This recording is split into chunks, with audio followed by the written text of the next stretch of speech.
Salut, c'est Célia, et si vous ne reconnaissez pas la voix de Kelly, c'est parce qu'aujourd'hui elle m'a laissé les commandes du podcast pour parler d'un sujet que je connais un peu trop bien, partir seul en expatriation quand on est en couple. Parce que si certaines partent sans attache amoureuse, d'autres avec leur partenaire, il arrive aussi plus souvent qu'on ne le pense de partir sans l'autre. Et bien sûr, avec ce départ viennent souvent questions, doutes, culpabilité. Alors si c'est aussi votre cas, sachez que vous n'êtes pas seul. Pour en parler, nous avons interviewé pas une, mais 3 femmes qui vont vous raconter leur expérience de la relation à distance, l'avant, le pendant et l'après. Des histoires différentes, parfois avec des issues heureuses, parfois plus difficiles, mais toutes ont un point en commun, aucune ne regrette son choix. Allez, c'est parti! Hello, moi c'est Laetitia et je suis partie en Nouvelle-Zélande à Auckland en 2019 alors que j'étais en couple depuis 5 ans avec mon copain. Je suis partie pour un stage de 4 mois, de avril à août, dans le cadre de ma licence professionnelle en commerce international. Depuis qu'on était ensemble, j'avais toujours dit à mon copain que je voudrais partir à l'étranger et étant donné que je faisais ma dernière année d'études, je voulais vraiment saisir l'occasion de réaliser ce projet. J'ai toujours voulu aller en Nouvelle-Zélande, donc pour moi, c'était l'occasion parfaite de réaliser ce projet. Et depuis le début de ce projet, il a toujours été d'un très grand soutien et il m'a encouragée dans chacune de mes recherches et dans les démarches de ce projet. Donc quand j'ai trouvé mon stage, j'étais vraiment très content pour moi. Bonjour, je suis Clémentine et je viens vous parler aujourd'hui de mon expatriation à New York en 2013. Je vais commencer par revenir en arrière au début de mon histoire d'amour avec Nicolas. Donc ça remonte à 2006 où nous étions tous les deux partis dans un camp de vacances pour apprendre l'anglais en Irlande. Donc on était très jeunes, moi j'avais 14 ans et lui 16 ans. Et en fait on était tout un groupe à venir du nord de la France. On a continué à se voir assez régulièrement. Et moi je suis partie faire mes études au Havre. Et en 2010 j'ai fait un job d'été à Lille. Parce que tous mes autres amis étaient partis soit en stage, soit à l'étranger, en vacances. Enfin voilà, on était que tous les deux à Lille. Et on a commencé à... Voilà, on s'est vus tous les jours. À la fin de l'été, on a décidé de se mettre ensemble, bien que on savait qu'on allait être à distance, vu que lui faisait ses études à Lille et moi au Havre. Aussi, on était encore très jeunes. Moi, j'avais 19 ans et lui 21 ans. Et franchement, je pensais pas du tout que ça allait tenir déjà la distance. Enfin voilà, que si jeune, j'allais rencontrer l'homme de ma vie. Et enfin voilà. Et donc ça a plutôt bien marché. On a fait 1 an en étant donc moi au Havre et lui à Lille. Et puis après, je suis partie faire mes études à Lille. Donc on a eu 6 mois tous les deux à Lille. Et après, lui est parti le plus loin possible en France de Lille, vu qu'il est parti sur la Côte d'Azur pendant 6 mois. Et nous avons donc relevé le défi de cette relation Lille-Antibes plutôt bien. Je suis même partie, moi j'ai trouvé un job d'été à Antibes pour le rejoindre. Donc on a fait 2 mois ensemble sur la Côte d'Azur. Puis moi je suis partie faire mon master à Paris et lui est retourné à Lille pour son premier job.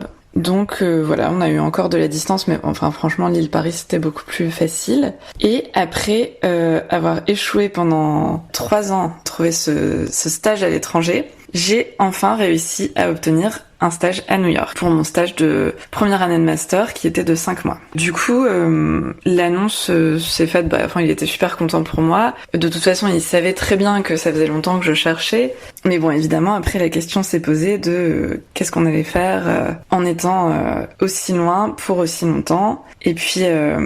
voilà, on était encore très jeunes, moi j'avais 21 ans, et j'avais pas du tout envie j'avais envie de vivre cette expérience à fond, cette expérience que j'attendais depuis hyper longtemps. Et du coup, on avait décidé de se séparer le temps de mon expatriation. Voilà, je voulais pas être sur Skype tout le temps. Enfin, on se doutait bien que ce serait hyper compliqué avec le décalage horaire, que ce serait dur pour lui aussi. Mais on avait quand même décidé qu'il m'accompagne pour le début du voyage. Et donc en fait, on s'était organisé un petit road trip en Californie et dans l'Ouest américain avant qu'il m'accompagne pour quelques jours à New York avant le début de mon stage. Et donc c'était génial. Et puis moi ça me rassurait quand même vachement de partir avec lui. Moi j'avais jamais quitté l'Europe. Et lui avait déjà cette connaissance des États-Unis. Et au final, le dernier jour à New York, quand il partait pour l'aéroport, je l'avais accompagné à l'aéroport et il s'est mis à pleurer, mais à pleurer tellement fort que quand il a passé la sécurité, plus personne comprenait ce qu'il essayait de dire. Il arrivait même plus à parler. Et du coup, je lui ai dit non mais attends, peut-être que ce sera pas aussi dur qu'on croit et peut-être qu'on peut essayer de tenir cette distance.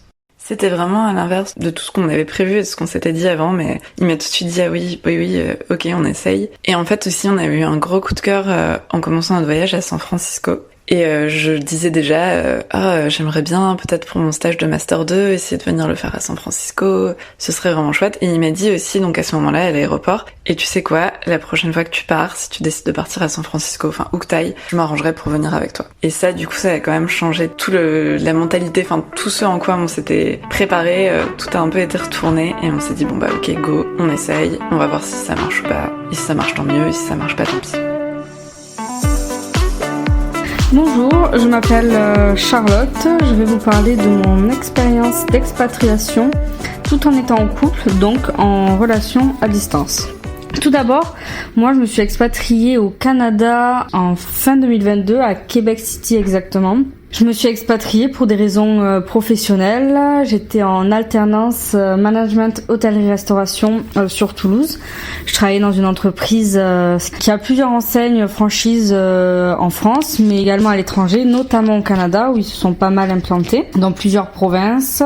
Du coup, à la fin de cette alternance, j'avais vu passer des postes d'offres d'emploi au Québec pour le poste auquel j'étais formée, donc adjointe de direction. Moi, j'avais toujours voulu voyager. En fait, j'ai choisi ce métier-là parce que je sais que c'est extrêmement facile de pouvoir travailler à l'étranger et de voyager par son travail dans la restauration. Donc moi, c'était vraiment de base un projet qui me tenait à cœur de partir travailler à l'étranger. Le Canada, pas spécialement, mais c'est vrai que c'est un pays de base qui m'attirait parce que c'est un peu entre guillemets le rêve américain. C'est en Amérique du Nord, c'est beaucoup plus grand, il y a la nature.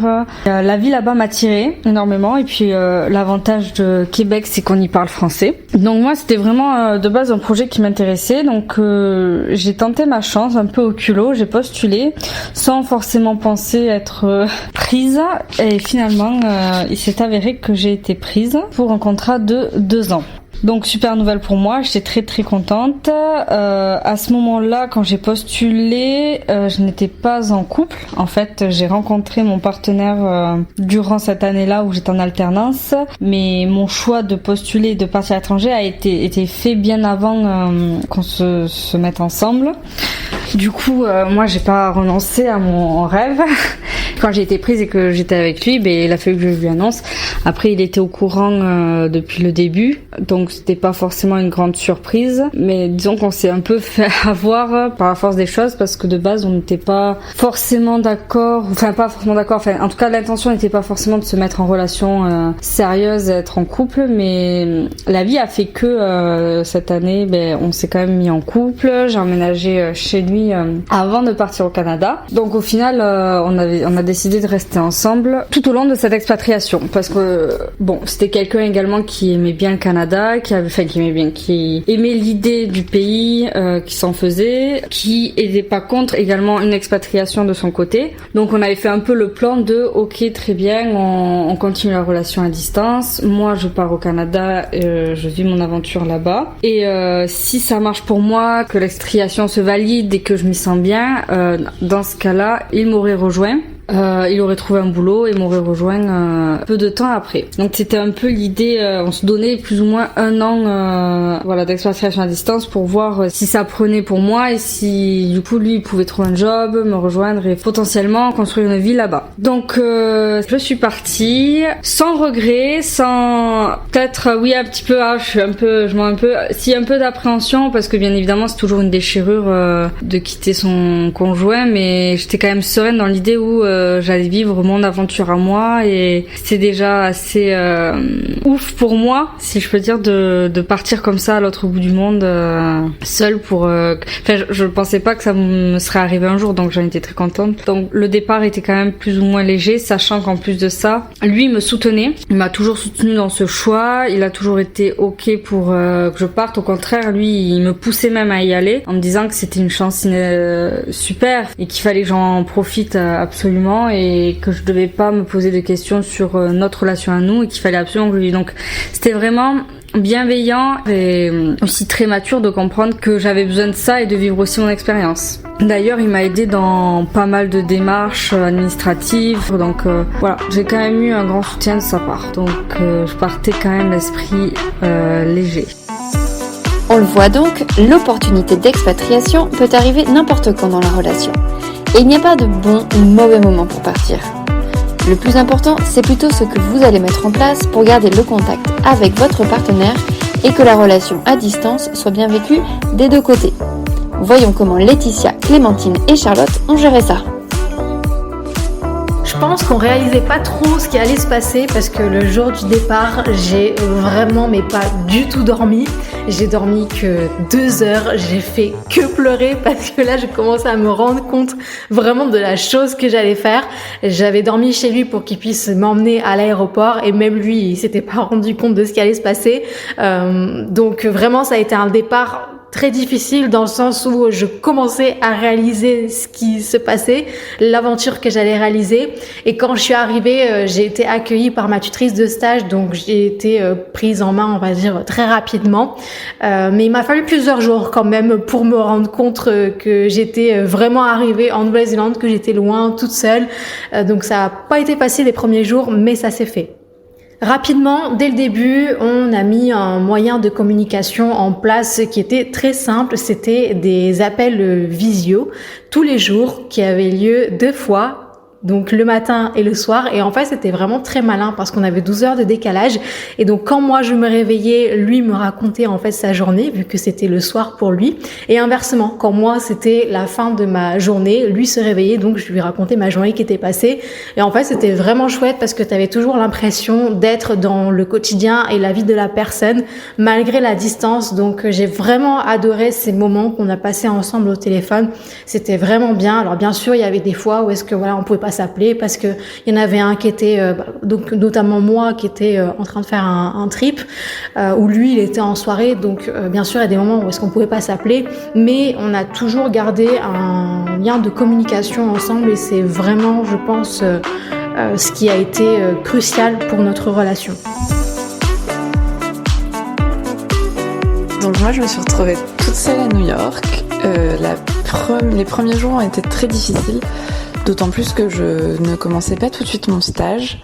Et je me sentais très seule et très fatiguée. Enfin, j'ai compris après, parce que j'ai fait plusieurs expatriations, qu'il y avait ce qui s'appelle un peu la dépression. Je sais pas comment ça s'appelle. Enfin, en tout cas, une petite dépression qu'on fait au début d'une expatriation. Mais voilà, assez rapidement, j'ai été à l'époque c'était sur Meetup. Donc c'était des sites sur lesquels on pouvait trouver d'autres gens qui, par exemple, là il y avait quelqu'un qui avait laissé une annonce. Je suis un Français qui vient d'arriver à New York. J'aimerais aller visiter tel musée. Est-ce que quelqu'un veut venir avec moi? Et j'ai commencé à me faire des amis comme ça. Et puis surtout quand je suis arrivée, j'étais toute seule dans ma chambre. Donc c'était une chambre que j'allais partager avec 2 autres personnes. Évidemment New York hyper cher, dans une résidence étudiant. Et après j'ai une première coloc qui est arrivée. Donc ça m'a fait du bien aussi, bien que ça rende du coup beaucoup plus compliqué les communications. J'allais pas faire un Skype au milieu de la nuit avec Nicolas alors qu'il y avait d'autres personnes dans la chambre. Et je voudrais aussi revenir sur le fait qu'on était en 2013, donc j'avais pas de smartphone. J'avais mon ordinateur portable, mais bon du coup voilà, ça impliquait de se connecter, c'était par Skype, il y avait pas encore la vidéo sur Messenger, du coup je pouvais lui envoyer des messages que quand j'étais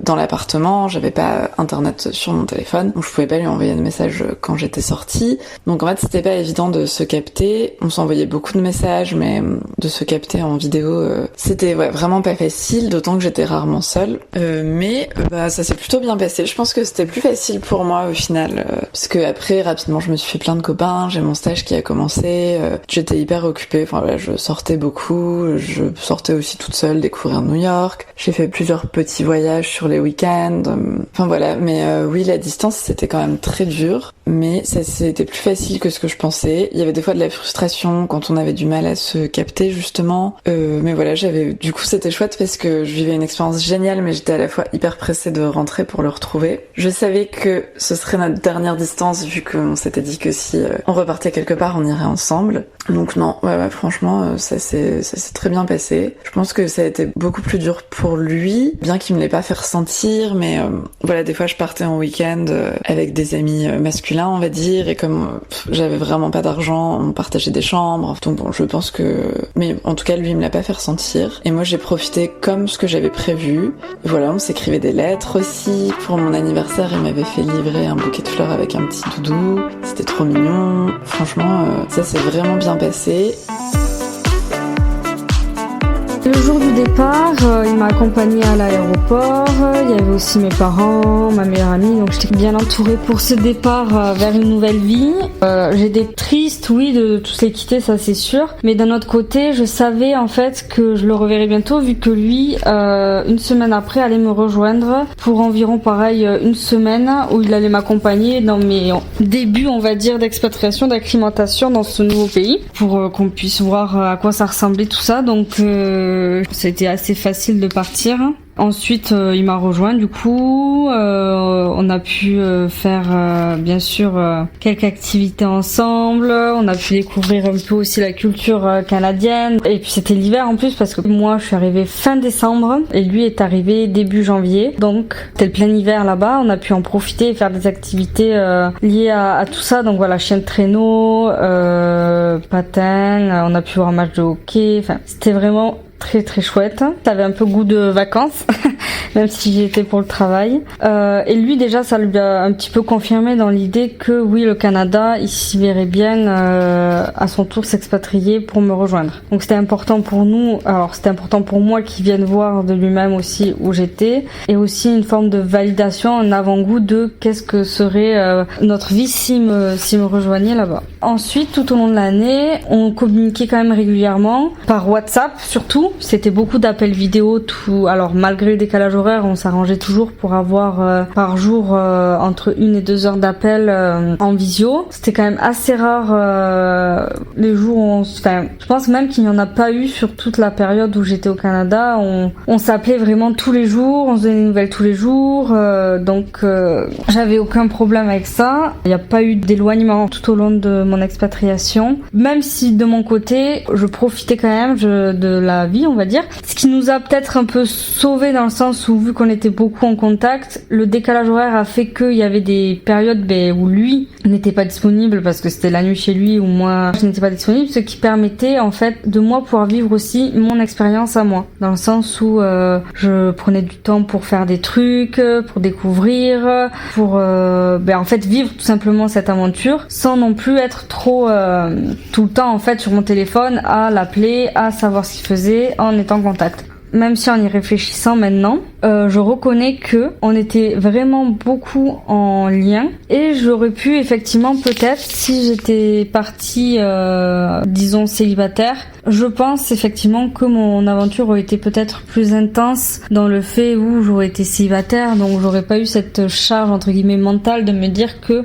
il faut que je l'appelle, il faut que je partage ça, où j'aurais en fait peut-être un peu plus d'espace pour moi dans ma tête, penser à autre chose et me concentrer et vivre à fond cette aventure, même si bien sûr que je l'ai vécu à fond. Je veux dire, c'était tellement un changement drastique qu'on ne peut que le vivre à fond, mais effectivement je ne peux m'empêcher de penser que si j'étais partie célibataire, bien sûr que j'aurais été bien plus libre dans ma façon de penser peut-être, et dans ma charge mentale aussi, voilà. Mais bon, malgré ça, on l'a quand même bien vécu des deux côtés, même s'il y a eu des moments difficiles, parce qu'il y en a toujours aussi, le manque. Lui, il est venu me voir, du coup, comme j'ai dit, suite à mon arrivée, il est venu peu de temps après. Ensuite, on s'est pas vu pendant une longue période, je dirais jusqu'à l'été, parce qu'après, il est venu carrément 1 mois au Canada avec moi, fin août-septembre, où je l'ai pas vu, du coup, jusque-là. Une bonne moitié d'année, je dirais, où voilà, on s'était de la distance, mais globalement bien vécu. Avec bien sûr des moments un peu down où on se demande est-ce qu'on a fait le bon choix, est-ce qu'on n'a pas sacrifié quelque chose, mais globalement ça s'est, je pense, relativement bien passé. À aucun moment on s'est dit qu'on allait se séparer, ou à aucun moment on a eu de doute sur ça. Par contre, on a eu beaucoup de doutes sur lui, le fait qu'il s'expatrie avec moi, parce qu'en fait, c'est avéré au fur et à mesure de cette aventure que au niveau boulot, c'était pas vraiment ce à quoi je m'attendais, ça s'est pas forcément hyper bien passé pour moi, alors que l'expatriation en soi me plaît, enfin, je me suis hyper bien adaptée à la vie au Canada et j'aurais pu y rester sans problème. Du coup, étant donné que moi je n'étais pas stable professionnellement parlant, et de toute façon mon visa reposait resté en fait sur ce contrat fermé, c'est-à-dire que si moi je démissionnais ou je changeais de boulot, il aurait fallu que notre entreprise rachète mon permis. Enfin, c'était la seule solution pour que je reste en fait. Donc cette année a été quand même dure pour moi professionnellement parlant, surtout sur l'aspect aussi psychologique, dans le sens où même si j'ai adoré le Canada, on peut pas oublier et prendre en compte le fait d'être loin de sa famille, de ses amis, de son amoureux. Donc ça a été dur à la fois parce qu'ils étaient loin et que moi je vivais mal mon expérience professionnelle qui quand même prenait beaucoup de place dans mon expatriation, mais d'un côté j'ai été extrêmement soutenue et accompagnée par eux, à distance bien sûr, mais heureusement maintenant je me dis qu'ils étaient là, parce que si j'avais vraiment eu personne de l'autre côté en fait, j'aurais été vraiment toute seule. Et là, ça aurait été beaucoup plus dur. Et j'aurais peut-être tenu moins longtemps, ou je ne sais pas, mais en tout cas, bon. Ils étaient quand même vachement présents pour moi.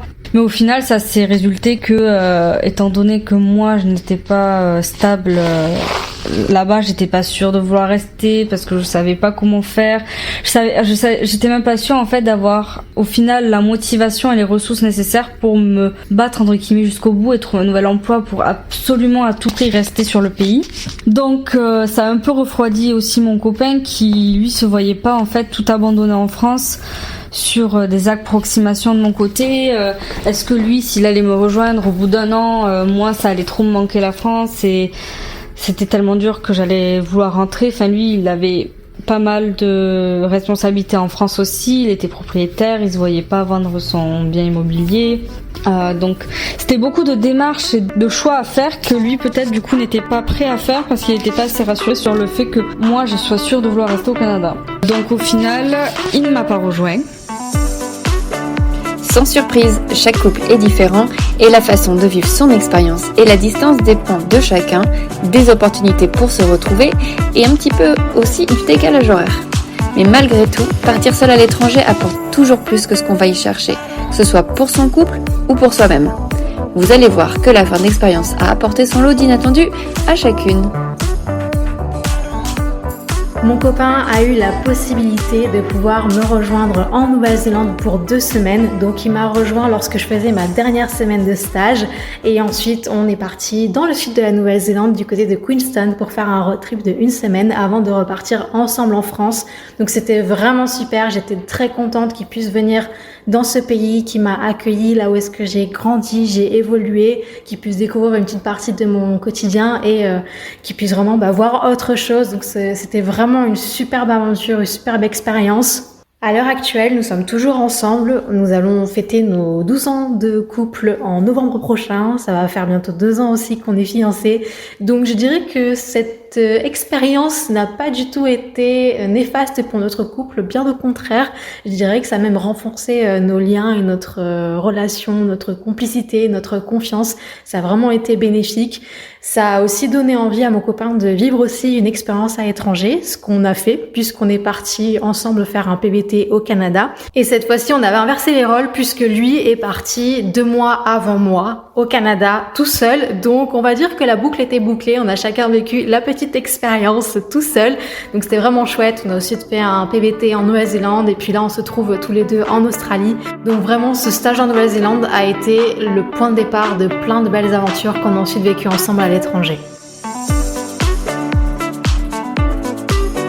À mon retour, il est venu me chercher à l'aéroport. Ça, c'était vraiment un moment qu'on attend depuis plusieurs mois, de pouvoir se serrer dans les bras. J'étais passée rapidement me laver les dents après le vol. On est rentré chez lui. Et voilà, on a eu quelques heures où on a profité d'être ensemble. Et après, je lui ai dit, oh là là, j'ai mon mémoire à rendre dans 48 heures. Donc j'ai fait 48 heures de travail non-stop. J'ai même pas dormi. Et il m'a vachement aidé, c'était chouette. Et puis après ça, on est parti avec le camping-car de ses parents faire un tour dans des châteaux de la Loire. Donc ça c'était génial aussi pour se retrouver, sauf qu'avec le décalage horaire et le fait que j'avais fini mon mémoire, je m'endormais partout, je dormais tout le temps. Donc là c'était pas hyper fun pour lui. Mais voilà, après on a repris notre relation à distance, du coup Paris-Lille, qui était encore une fois beaucoup plus facile. Et je pense qu'au début on se voyait tous les week-ends pour rattraper. Et au bout de quelques mois, donc lui était toujours à Lille, moi j'étais à Paris, j'ai trouvé un stage pour San Francisco cette fois. Donc comme on en avait discuté, et là non seulement il m'a dit oui je t'accompagne, mais aussi les quelques mois qui me restaient à Paris, il a dit là j'en ai marre des allers-retours, j'emménage avec toi. Donc il a emménagé avec moi dans mon minuscule studio et lui faisait du coup les allers-retours tous les jours pour Lille. Mais voilà, ça nous a donné un premier semblant de vie à deux. Et puis après, on est partis tous les deux pour San Francisco. Sauf que, ceux qui savent, pour s'expatrier aux États-Unis, c'est hyper compliqué. Donc moi, j'avais un visa de stagiaire, mais les stages aux États-Unis étaient très peu payés. Donc j'ai dit là, je peux pas le refaire comme l'année dernière en faisant que le stage. Donc en fait, j'ai demandé à mon entreprise de mentir, puisqu'on a des visas de stage que si le stage est à plein temps. Donc mon entreprise a dit que j'étais à mi-temps. Et je me suis dit, bon bah voilà, je pars et j'essaierai de trouver un job à mi-temps sur place. Et Nicolas, lui, n'a pas réussi à avoir de visa, donc il a dit bon bah, il s'est dit aussi je pars et je verrai sur place si je trouve un truc et si ça me permet d'avoir le visa. Donc on est parti, franchement bah chaud aussi, pareil la première semaine, un peu angoissé, un peu pas très bien, donc on avait pris un Airbnb d'une semaine qu'on a pu rester quelques jours de plus. Et finalement, je pense que dans la foulée, moi j'ai trouvé un job à temps partiel et on a trouvé un appartement. J'ai pas osé dire à mon employeur que j'avais pas le droit de travailler. Et donc à la fin du mois, il m'a dit bon bah comment je te paye ? Et je lui ai dit je suis désolée mais ça va devoir être en cash. Et en fait ça le dérangeait pas du tout, enfin il comprenait tout à fait que j'ai des soucis de visa. Et donc par contre au bout de 3 mois, Nicolas arrivait au bout de son ESTA, il avait pas réussi à trouver quelque chose qui puisse le sponsoriser pour son visa. Et donc rebelote, il a dû rentrer en France. Donc là c'était une autre séparation, ça a été très dur. Mais bon finalement encore une fois je pense que ça a été plus facile pour moi parce que assez rapidement je suis plus sortie. J'ai remarqué aussi que finalement quand on est tout seul par rapport à quand on est en couple, on est plus invité, on est plus on fait plus de choses en groupe. Enfin voilà, j'étais pas mal occupée. Et lui est revenu 1 mois après, mais on avait très peur que ça passe pas. Voilà, une fois aux États-Unis, quand on a fait un ESTA de 3 mois, déjà on a été interrogé à chaque fois à l'aéroport parce que moi j'avais un visa de stage et pas lui. Et donc là, il est repassé en passant par le Canada. Enfin, c'était tout un truc pour éviter d'être trop interrogé et ça a fonctionné. Il a pu revenir à San Francisco pour les 2 derniers mois de mon stage et on en a profité pour refaire un grand voyage dans l'Ouest à la fin de notre voyage. Donc c'était super. Et puis après, je lui ai dit moi j'ai vraiment envie de travailler dans le monde anglo-saxon. J'aimerais bien finir mes études, refaire un master en Angleterre à Londres. Et Banco, il m'a dit ok, je te suis. Et donc on est partis tous les deux à Londres. Lui a trouvé un travail assez rapidement. Moi j'ai fait 10 mois d'études et puis après j'ai trouvé aussi mon premier travail. Et en fait on a adoré cette vie d'expatrié à Londres. On y est resté 4 ans. Pareil, logé dans des conditions pas super parce que Londres ça coûte très cher, mais à la fin on était plutôt pas trop mal. Et puis après, il m'a demandé en mariage, on a décidé de se marier, et de se marier en France, et pour ça de lâcher un peu notre vie à Londres, parce que pareil, on se disait que Londres on n'y était que temporairement. Et on s'est dit, quitte à tout lâcher, où est-ce qu'on pourrait partir en voyage ? Après, on avait effleuré l'idée de s'expatrier en Australie, et puis finalement, on a décidé, comme on avait économisé plus que ce qu'on avait besoin, comme on était resté à Londres, on s'est dit, pourquoi pas faire des stops avant d'aller en Australie, et puis on s'est dit, pourquoi ne pas faire le tour du monde ? Donc on s'est mariés, on a tout quitté à Londres, appart, travail, donc tout ce qu'on avait construit depuis 4 ans. On est rentré 1 mois en France avant le mariage, on a rénové une ferme dans laquelle on s'est mariés, et 3 semaines après le mariage, on est parti pour un tour du monde qui a duré 14 mois. C'était la meilleure expérience qu'on ait faite, c'était vraiment incroyable. On a documenté tout ça dans un blog voyage qui s'appelle Voyage de miel et qu'on continue à alimenter parce que depuis on a eu 2 enfants avec lesquels on a aussi voyagé. Donc maintenant on est quand même installé en France. Depuis je travaille toujours dans l'édition mais je suis devenue aussi autrice. J'ai écrit un livre sur notre tour du monde, un livre-jeu qui s'appelle Voyage, le tour du monde dont vous êtes le héros. Et voilà, on a réussi quand même, on avait un peu peur... on pensait que faire des enfants, ça voudrait dire qu'on pourrait plus s'expatrier ou plus voyager. Donc on s'est pas encore expatrié, mais c'est dans les plans. Et en tout cas, avoir les enfants nous a pas empêché de voyager. Donc voilà, finalement, aucun regret de s'être dit qu'on allait tester la relation à distance à New York. Et ça a donné plein de beaux voyages après et une superbe histoire d'amour. Et moi, j'ai pris la décision au bout, je dirais, d'1 an d'expatriation, de moi rentrer en France et de ne pas continuer l'aventure parce que ça se passait vraiment mal et que je me voyais pas refaire 1 an en fait, terminer mon contrat de 2 ans dans cet environnement de travail-là. Malgré le fait que j'ai adoré le pays, je pouvais pas. Donc lui est venu bien sûr pour mon départ, il est venu 1 mois, donc plutôt septembre, fin août, le mois de septembre, une grande partie, un petit peu d'octobre, donc peut-être 1 mois et demi il est venu. On a décidé de faire un énorme trip à travers le Canada, une partie des États-Unis pour après rentrer en France en octobre.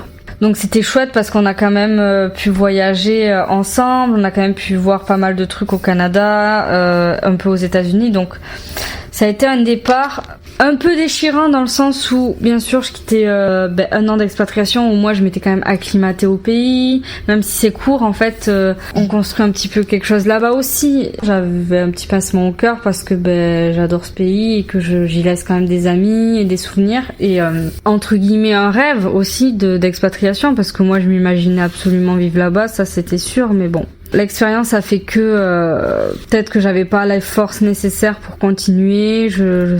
Peut-être que si lui m'avait rejoint dès le début, ça aurait été plus facile pour moi de faire face à ça. Mais bon, j'étais quand même contente aussi un petit peu de rentrer parce qu'il y a la famille et les amis qui t'attendent et que du coup je m'étais plongée dans l'idée de rentrer, construire ma vie avec mon partenaire, mon conjoint et là où on l'avait arrêté en fait en France. Donc au final la distance... si on pouvait résumer, oui, elle s'est ressentie, mais dans sa globalité quand même bien vécue. Pour lui comme pour moi, parce que c'était quelqu'un quand même d'assez indépendant aussi, donc lui c'était pas du tout un problème. Il me disait sur une vie, qu'est-ce que c'est un an ou deux loin l'un de l'autre. Je veux dire, si derrière on sait qu'on se retrouve, y a pas de souci. Et donc on a repris une vie de couple normale. La vie a continué. J'ai pris un mois pour moi où je me suis un peu posée. J'ai pas repris le boulot tout de suite parce que je voulais faire quand même le point de cette expatriation. C'était quand même un retour à une autre, dans un pays, une autre vie, une autre culture. Donc moi qui m'étais très bien adaptée au Canada, pas que j'ai dû me réadapter à la France, mais il y a eu un petit temps quand même, voilà, à revenir à une vie européenne si je peux dire. Donc j'ai pris un mois tranquille où on s'est retrouvés lui aussi, lui et moi, mais ça a pas trop été compliqué parce que en fait avant que moi je parte en expatriation, j'avais déjà vécu on va dire 2-3 mois avec lui en fait. Donc j'ai retrouvé un peu ça et ça se passait bien, la vie a continué, j'ai repris un travail, donc j'ai repris en fait une routine. Et en fait, au final, je dirais 5-6 mois après que je sois rentrée en France, on s'est séparés. Donc en fait, quand on fait le bilan, j'étais revenue parce que ça se passait mal à mon expatriation au niveau professionnel. Donc une partie à cause de ça, une partie parce que je voulais reprendre la vie que j'avais laissée avec lui, parce que ça par contre pour le coup ça se passait bien. Donc j'étais rentrée un petit peu pour ça aussi, pour au final me rendre compte que non, c'était pas du tout ce que moi j'attendais de notre vie à deux. Et donc du coup ça s'est fini par une séparation, mais après l'expatriation au final. Donc voilà, est-ce que l'expatriation a joué un rôle? Oui, parce que en fait je me suis rendu compte que les 2-3 mois avant l'expatriation où j'ai vécu avec lui, oui ça s'est bien passé, mais je ne connaissais pas vraiment la personne, pas en tant que telle, parce que oui je le connaissais et tout, mais en fait en vie commune. Et ça c'est totalement autre chose. Au final, quand on commence vraiment à vivre avec la personne, à voir lui ses projets de vie, lui comment il aspire en fait à être, à faire dans sa vie, ce qui lui plaît, ce qui lui plaît pas, en fait ce qui le stimule ou le stimule pas. Et au final, je me suis rendu compte après l'expatriation en rentrant que moi, ce qui me stimulait, ce que j'attendais de ma vie, dans tous ses aspects, comment la vivre, les projets, les envies de voyage, les envies de vivre en fait, de découvrir la vie, de peut-être être moins casanier que ce que lui n'était. Je m'en suis rendu compte après coup et ça l'a pas fait. Moi je voulais bouger, je voulais découvrir quand même des choses, je voulais pourquoi pas m'expatrier ailleurs, faire une autre aventure mais cette fois-ci à deux ailleurs, en tout cas être en mouvement. Donc ça m'a vraiment refroidi sur la relation et donc du coup j'ai décidé de me séparer, mais ça m'a pas du tout amené des regrets par rapport à l'expatriation. Je ne regrette pas une seule seconde en fait de m'être expatriée. Au contraire, je pense que l'expatriation, ça m'a montré ce que moi en fait je voulais et ce à quoi j'aspirais, et ça m'a fait peut-être l'électrochoc qui, une fois que je suis rentrée, en fait c'était pas du tout ça. Donc est-ce que je referais pareil? Oui. Avec un changement, je pense pas. Après, si vraiment je devrais réfléchir et si je vais changer quelque chose, effectivement, peut-être que je ne me serais pas mis en couple, en fait, avant de partir, parce qu'on le veuille ou non, ça va créer un frein. Oui, peut-être que si je devais changer quelque chose, ce serait ça, partir solo. Et dans ce cas, peut-être que mes choix aussi auraient été différents. Peut-être que je serais rentrée plus tôt, parce que dans tous les cas, moi, mon expérience pro s'est mal passée. Donc peut-être que je serais rentrée plus tôt. Ou alors, peut-être que j'aurais trouver l'énergie, la force ou le courage de continuer, de trouver autre chose et je serai au Canada à l'heure qu'il est. On ne sait pas. Et avec des si, on refait le monde de toute façon. Donc j'aime pas en fait me reposer trop ce genre de questions. Je pars du principe que rien n'arrive par hasard et je suis quand même fière et contente de l'avoir eu cette expérience d'expatriation car j'y suis quand même allée. Donc je ne regrette rien. On ne cesse de le répéter ici, et Laetitia, Clémentine et Charlotte sont d'accord avec nous, l'expatriation est une expérience de vie très forte, quelle que soit son issue, pour apprendre sur soi, sur ce que l'on cherche et attendre la vie, et être sûr d'être en phase avec la personne avec qui on la partage. Et si vous n'êtes pas encore convaincu, voici un dernier petit mot des filles. Si j'avais un conseil à donner pour toutes les personnes qui hésitent à partir seuls alors qu'ils sont en couple à l'étranger, c'est d'oser vivre cette expérience et cette aventure, même si vous êtes en couple, parce que la vie est trop courte pour vivre avec des regrets. Si vous partez pas, vous allez avoir des regrets, j'en suis sûre et certaine. Vous allez vous en mordre les doigts et le temps passe tellement vite que ça vaut vraiment pas le coup de repousser des projets aussi exceptionnels que ça à plus tard, sachant qu'il y a vraiment plein de moyens de communication pour rester en contact avec la personne. Si vous vous faites confiance, que vous vous aimez et que vous êtes vraiment committed, que vous êtes vraiment impliqué dans cette relation, que vous voulez qu'elle fonctionne, pour moi, il n'y a aucune raison que ça ne fonctionne pas, même si une des deux personnes ne se trouve pas dans le même pays. S'il y en a une qui se trouve en France et l'autre qui se trouve en Thaïlande ou qui se trouve aux États-Unis, je suis sûre que ça peut fonctionner. On a les réseaux sociaux, on a Internet, il y a vraiment aucune raison pour que ça ne puisse pas fonctionner. Clairement, on est en 2025, on a plein d'outils à nos dispositions. Donc vraiment, je vois aucune excuse pour que ça ne fonctionne pas. C'est vraiment à votre portée. Maintenant, c'est à vous de choisir. Bien sûr, c'est toujours bien d'inclure le partenaire dans ce type de projet, même si il ou elle ne vient pas, parce que la personne se sentira aussi valorisée, elle aura peut-être des choses à vous suggérer, à vous conseiller, et elle pourra au moins participer un minimum à ce projet, même si elle ne vient pas, et elle se sentira inclue. En tout cas, si vous n'avez qu'une seule chose à tenir, c'est foncez, foncez, foncez, et vous ne le regretterez pas. Je voudrais juste ajouter pour conclure que par contre j'ai aucun regret d'être partie toute seule à New York. Et j'aurais pas aimé, je pense, qu'ils viennent avec moi parce que j'avais besoin de vivre cette expérience. S'expatrier tout seul et s'expatrier en couple, c'est pas du tout la même chose. Et je pense que j'avais besoin de faire ce temps tout seul, de me retrouver, de voir que je pouvais me débrouiller toute seule à l'autre bout de la planète sans connaître personne. C'était vraiment une expérience très forte. Et je pense que c'était une bonne expérience aussi pour notre couple de voir qu'on pouvait être séparés comme ça. Qu'est-ce que j'aimerais dire à des personnes en couple qui ont peur de partir à cause de la distance ? De pas hésiter en fait. En couple ou pas en couple, même s'il y a la peur, parce que la peur elle nous quittera jamais en fait. Au contraire, faut ne pas partir à cause de ça, parce que c'est déjà une bonne manière de voir si le couple tient, le couple est sérieux, mais aussi si vous avez en fait les mêmes aspirations, si vous avez les mêmes buts, les mêmes objectifs, faut quand même partir parce qu'il faut pas perdre le rêve, le but, l'objectif de base qui est de découvrir un nouveau pays. Et si je dois dire un dernier mot ou conseil, de ne rien regretter. Dans la vie, ça j'en suis intimement persuadée, rien n'arrive par hasard, le bon comme le mauvais. Si c'est arrivé, c'est que ça devait arriver, c'est que ça fait partie de ton chemin, que tu devais être confronté à ça et que tu peux en ressortir que plus fort en fait. Et ça te servira dans le futur, ça ne pourra que te servir en fait. Voilà, et je voudrais quand même remercier le podcast Filles Expat.